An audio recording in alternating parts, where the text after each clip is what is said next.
एक प्यासा व्यक्ति था जो रेगिस्तान में जाके फंस गया। एक प्यासा व्यक्ति जो रेगिस्तान में फंसा था और उसको बहुत जोर की प्यास लगी थी। उसको पानी की तलाश थी, पर रेगिस्तान में पानी नहीं था। दूर दूर तक कोई पानी का स्रोत ही नहीं मिल रहा था कि उसे पानी कहां से मिले और उसकी प्यास कैसे बुझे।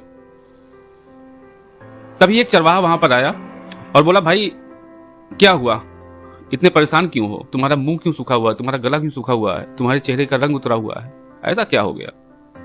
तो उस व्यक्ति ने बताया कि मुझे बहुत जोरों की प्यास लगी है, तुम्हारे पास अगर पानी हो तो दे दो, मेरी प्यास बुझ जाएगी। तो उस चरवाहा ने बोला, पानी तो नहीं है, लेकिन अगर इतनी ही जोर की प्यास लगी तो कुआं क्यों नहीं खोद लेते। क्योंकि उस प्यासे व्यक्ति को प्यास बहुत जोरों की लगी थी और उसको लगा कि अगर मैं पानी नहीं पाऊंगा तो शायद ही मैं बचूं। तो उसने कुआं खोदना शुरू किया। उसने एक जगह कुआं खोदना शुरू किया, वहां पानी नहीं निकला।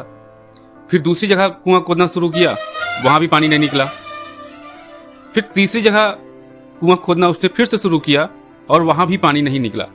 तब वो परेशान हो गया और भगवान से बोला, हे भगवान, ये कैसी परीक्षा है मेरी, मैं प्यासा ही मर जाऊंगा क्या, ऐसे क्यों कर रहा है मेरे साथ। तो अब मेरे साथ ही करता है ऐसा।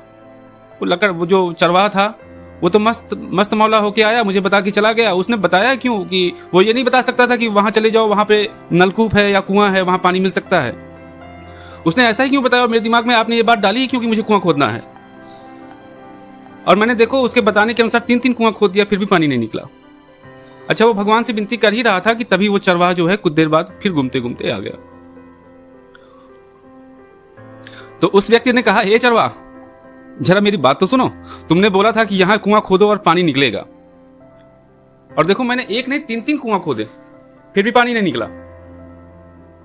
या तो तुम गलत हो या तो तुम्हारा भगवान। तुमने ऐसा क्यों किया मेरे साथ। तो चरवाहा ने बोला कि हे प्रभु, 3 कुआं खोदने की क्या जरूरत थी तुम्हें, तुम एक ही तबीयत से नहीं खोद सकते थे जब तक पानी ना निकल जाए।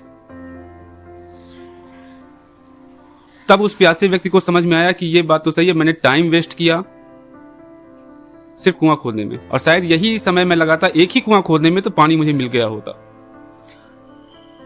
तो इसमें सीखने वाली बात यह है कि हम लोग भी वही कर रहे हैं। आज एक काम को पकड़े, उसे कर रहे हैं, कुछ दिन करने के बाद पता लगा कि अरे नहीं यार, इसमें मैं सफल नहीं हो सकता, तो उस काम को वहीं पे छोड़ दिए और दूसरा काम करना शुरू कर दिए। दूसरे काम में भी सफल नहीं हुए, तीसरा काम पकड़ लिए, तीसरे में भी नहीं सफल हुए, चौथा पकड़ लिए। निरंतर हम एक काम को छोड़ते जा रहे हैं, दूसरे को पकड़ते जा रहे हैं, और इसी में पूरा जीवन बीत जा रहा है और हम क्या रह जा रहे हैं, असफल। और जबकि आप देखोगे कि हमारे साथ ही करने वाला, जैसे कोई आपके साथ अगर कोई काम शुरू करता है और आपने भी शुरू किया है, बिगनिंग किया है, एक ही चीज के लिए दोनों लोगों ने साथ बिगनिंग किया है, तो आप देखेंगे साल 2 साल 5 साल में वो आपसे काफी आगे बढ़ गया होगा और आप रहेंगे वहीं के वहीं। रीजन है कि वो लगातार उसी चीज पे हिट किए जा रहा है, और आप क्या कर रहे हैं, सिर्फ लेफ्ट कर रहे हैं, छोड़ रहे हैं, निरंतर प्रयास नहीं कर रहे हैं। तो मेरे दोस्त, निरंतर प्रयास करते रहिए और आप अपने लक्ष्य को अवश्य पाएंगे। धन्यवाद।